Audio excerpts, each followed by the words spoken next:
आप सभी को नमस्ते। जय सिया राम जी की।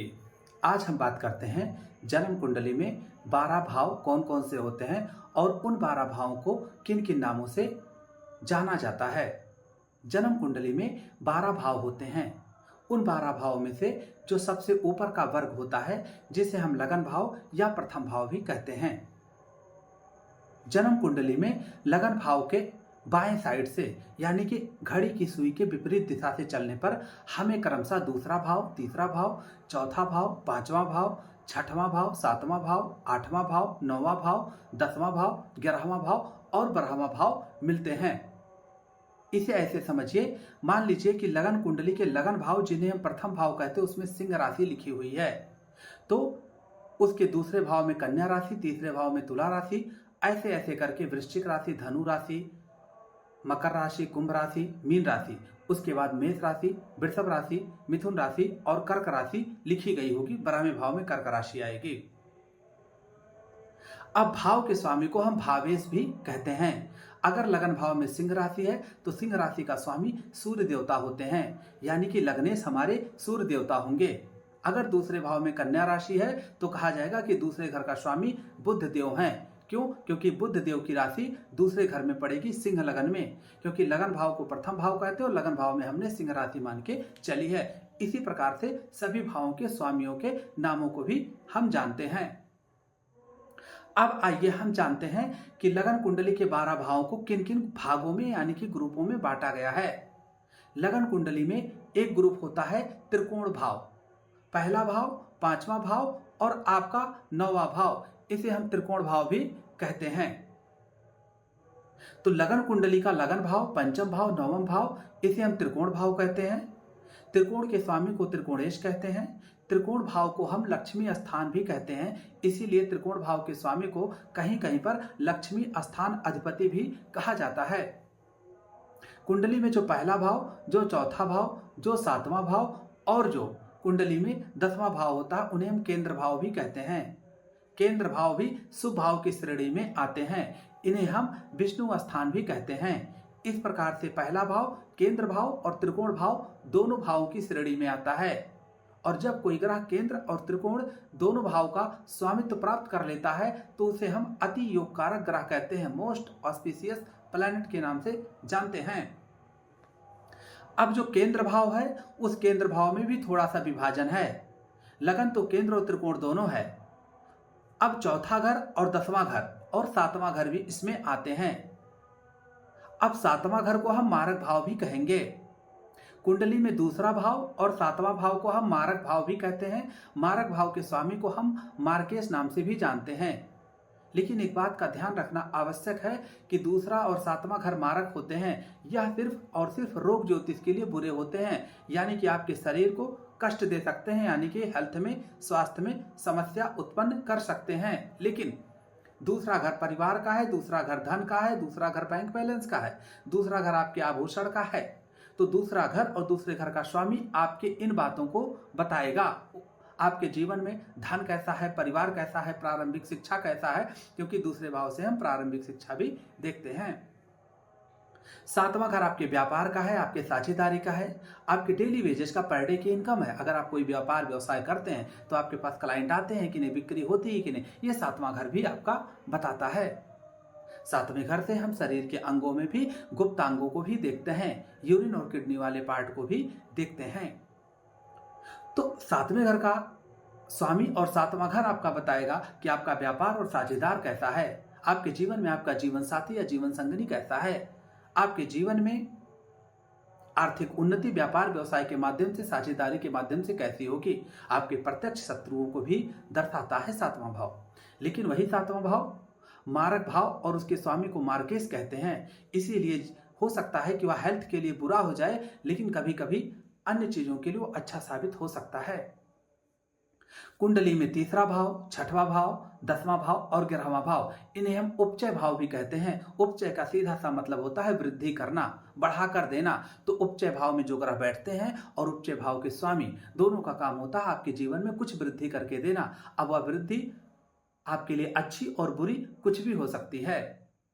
कुंडली में तीसरा भाव, छठवां भाव और 11वां भाव, इन्हें तिर षड आय भाव भी कहते हैं। तिर मतलब 3, षड मतलब 6 और आय मतलब इनकम का भाव। याद रखिए, बस छोटा सा फार्मूला है। तीसरा भाव 8वें से 8वां होता है भावात भावम के सिद्धांत से, और 11वां भाव छठे भाव से छठा भाव भी होता है। यानी कि कुंडली में जो अष्टम भाव दर्शाता है वही सहयोगी तौर पर तीसरा भाव भी दर्शाएगा।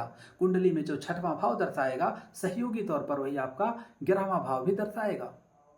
इस प्रकार से सूत्र बनता है कि 3, 6, 11 भाव त्रिष्टाय भाव होते हैं और इनके स्वामी को त्रिष्टाय एस कहते हैं। ये छठवां घर चूंकि कर्जे का भी है, सभी प्रकार के लेन देन का भी है, और 11वां घर आपकी इनकम का है, और 8वां घर गुप्त धन संपत्ति का है। तो 8वें से 8वां तीसरा भी सहयोगी तौर पर गुप्त धन संपत्ति को, कुछ प्राप्ति को दर्शा सकता है। इसीलिए तीसरा और छठवां और 11वां भाव, विशेषकर छठवां और 11वां भाव आर्थिक दृष्टिकोण से हमेशा अच्छे ही होंगे अगर छठा भाव सही है, छठे भाव का स्वामी सही है, अगर उसके छठे का कारक शनि और मंगल सही है। लेकिन छठवां भाव और 11वां भाव और अष्टम से अष्टम तीसरा भाव यानी कि 3, 6, 11 त्रिष्टाय भाव के स्वामी ये कभी भी रोग के लिए अच्छे नहीं होते हैं, या आपके शरीर में कष्ट भी दे सकते हैं। यही आपको सूक्ष्म अंतर समझने की आवश्यकता है। कुंडली में छठवां भाव, 8वां भाव और 11वां भाव ये आपके त्रिक भाव कहलाते हैं, अशुभ यानी कि बुरे भाव भी कहलाते हैं। माफ कीजिए, छठवां, 8वां और 12वां भाव का स्वामी जिस भाव में बैठते हैं, जिस भाव को देखते हैं, सामान्य तौर पर उस भाव के अशुभ फल देते हैं। लेकिन जब कोई ग्रह स्वराशि का या स्वग्रही हो जाता है, चाहे अपने भाव में बैठे चाहे अपने भाव को देखे, तो कम से कम आर्थिक दृष्टिकोण से तो वह अपने भाव के अच्छे ही फल करता है। यह कुंडली और भावेश यानी कि खष्टेश, अष्टमेश और द्वादशेश के स्थिति पर निर्भर करेगा कि वह आर्थिक दृष्टिकोण के लिए अच्छे हैं, रोग के लिए बुरे हैं, या रोग के लिए भी बुरे हैं और आर्थिक दृष्टिकोण के लिए भी बुरे हैं। या ऐसा भी हो सकता है कि रोग तो उत्पन्न करते हो लेकिन अपनी राशि से, अपने भाव से संबंध बनाने से वह रोग का निदान भी कर देते हो। संपूर्ण कुंडली की विवेचना से पता चलता है।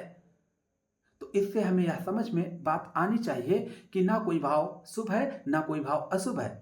भाव अधिपति, भाव के कारक ग्रह निश्चित करेंगे कि जन्म कुंडली में वह किस क्षेत्र में आपको सकारात्मक फल और किस क्षेत्र में आपको वह नकारात्मक फल दे रहे हैं। 2 भाव छूट गए हैं, दूसरा और 11वां। कुंडली में दूसरा घर और 11वां घर, इन्हें हम धन का भाव भी कहते हैं। 11वें घर से हम पैसे को इनकम करते हैं, कमाते हैं, और दूसरे घर से हम जाकर उसको जमा कर देते हैं, डिपॉजिट कर देते हैं, बैंक बैलेंस, तिजोरी। तो दूसरे घर में हम पैसा डिपॉजिट करते हैं, बचत का है, परिवार का भी पैसा है, बचत है, और 11वां घर से हम इनकम करते हैं। तो दूसरा और 11वां घर ये आपके इनकम के लिए अच्छे हो सकते हैं, लेकिन कब? जब दूसरा भाव और दूसरे भाव का स्वामी शुभ स्थिति में होंगे तब। लेकिन दूसरा घर चूंकि मारक भाव है, क्यों है? 8वें से 8वां तीसरा होता है और तीसरे से 12वां होने से सहयोगी मारक भाव दूसरा है, और 8वें घर से 12वां घर होने से 7वां घर भी प्रथम मार्केश होता है। इसकी व्याख्या किसी दिन अलग टॉपिक में कर देंगे। और 11वां घर छठे से छठा होने से रोग के लिए अशुभ होता है। तो आज सूक्ष्म अंतर समझिए कि दूसरा और 11वां घर धन के लिए तो अच्छे हो सकते हैं लेकिन रोग के लिए कभी अच्छे नहीं हो सकते। दूसरा और 7वां घर जो कि मारक भाव हो सकते हैं, वो आपके व्यापार, व्यवसाय, आर्थिक दृष्टिकोण के लिए, शादी विवाह के लिए तो अच्छे हो सकते हैं अगर उनकी प्लेसमेंट अच्छी हो, अन्य ग्रहों का संयोग अच्छा हो, लेकिन कभी भी वे रोग के लिए अच्छे नहीं होंगे। इसी प्रकार से तीसरा, छठा, 11वें घर के स्वामी भी आर्थिक दृष्टिकोण के लिए अच्छे हो सकते हैं लेकिन रोग के लिए सामान्य तौर पर वो अशुभ ही होते दिखाई पड़ेंगे। ऐसे 6, 8, 12 के मालिक तो अशुभ भाव ही होते हैं। अब केंद्र भाव में 7वां घर तो मारक में हो गया तो रोग के लिए अच्छा होगा नहीं। अब बता चौथा और 10वां घर, चौथा घर और 10वां घर, तो केंद्र भाव को हम कहते हैं समभाव यानी कि न्यूट्रल। इसका मतलब ये होता है कि केंद्र के स्वामी अगर शुभ भाव में बैठते हैं, शुभ ग्रह के साथ संयोग बनाते हैं, तो जिस भाव के स्वामी हैं वो उस भाव के अच्छे फल करेंगे। जैसे चौथे घर का मालिक चौथे घर में बैठे, त्रिकोण में बैठे या चौथे घर को देखे, तो वह चौथे घर का शुभ फल करेगा क्योंकि वह न्यूट्रल है, उसके अंदर कोई विशेष अच्छाई या बुराई नहीं है। वो अपनी प्लेसमेंट के आधार पर ही आपको अच्छे बुरे फल करने वाला होगा। इसी प्रकार से 10वें घर का मालिक अगर 6, 8, 12 में जाए तो कार्य क्षेत्र में संघर्ष कर सकता है, लेकिन अगर वह लाभ भाव में जाए, धन भाव में जाए, त्रिकोण भाव में जाए, अपने भाव को देखे, शुभ भाव में बैठे या देखे, तो वह आपके व्यापार, व्यवसाय के लिए, नौकरी के लिए, उन्नति के लिए, प्रमोशन के लिए अच्छा ही होगा। इस प्रकार से हम ग्रहों का सटीक विवेचना कर सकते हैं। अगर कौन सा भाव आर्थिक दृष्टिकोण के लिए अच्छा है, कौन सा भाव रोग के लिए बुरा है, अगर इसके सूक्ष्म मंत्र को समझते हैं तो। दर्शकों, आप सभी को नमस्ते। उम्मीद करता हूं कि ये छोटा सा वीडियो आपको पसंद आया होगा। आगे हम सारी लगन कुंडली पर वीडियोज बनाएंगे और लगभग सभी ग्रहों पर बहुत अच्छे वीडियोज बनाएंगे। सभी को नमस्ते। जय सिया राम जी की।